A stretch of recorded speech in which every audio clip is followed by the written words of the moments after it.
Hey, so hope you guys are doing good. So today I want to talk about some self-help tools that can sell yourself in the short term. Let me explain myself. The problem is, in the short term, we never want to do what we should do for the long term. And sometimes it's totally fine to not be in the mood, but most of the time we're not pushing ourselves hard enough. And we know that we should just get to it. The thing is, it's not that easy to know how to get to it. Like, for example, you don't feel like doing anything and you have no idea what you should start by doing. Like, for example, sometimes on Sundays, I'm like, okay, I want to do my homework, I want to work on my content, but I also want to learn Spanish and I also want to read a book. Now, how do I prioritize and choose which thing is the most important when really I want to do everything? So I figured out there are some solutions. First of all, having a routine definitely helps. Elizabeth King says something really cool about that. The quote is, "Process saves us from the poverty of our intentions." So in the short term, we have bad intentions, like eating junk food, like staying in bed, or like not doing much at all. And the good thing is, if you have a routine or a process, like she says, well, there's less decision making to make.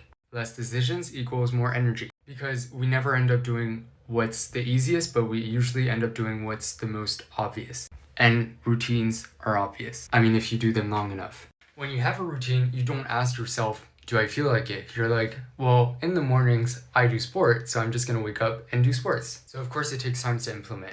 And maybe a routine is not something that works for you. And this is why I wanna come in with some personal development tools that I use to save myself from the short term when I realize that I'm going cuckoo. First thing, I talk to myself aloud. We always do that. We always talk to ourselves. We're always like, debating with ourselves whether we should do things, like train of thoughts.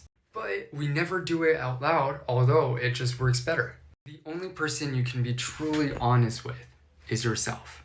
So come on, don't be shy. Find a mirror and talk to yourself. Be dead honest and ask yourself, what's the next best step I can do? Talk about what you're excited about, what you want to do. And once you figure that out, well, focus on just that. Second tool I use to save myself from short-term bad intentions is writing. I have this really cool journal, and every time I'm not clear, well, I write things down. It's about evacuating emotions, it's about exteriorizing, it's about finding the things that you've done well to try and repeat those things. And yeah, you just gain a lot of clarity through that. And the last thing I do when I don't have the right energy level is take a nap.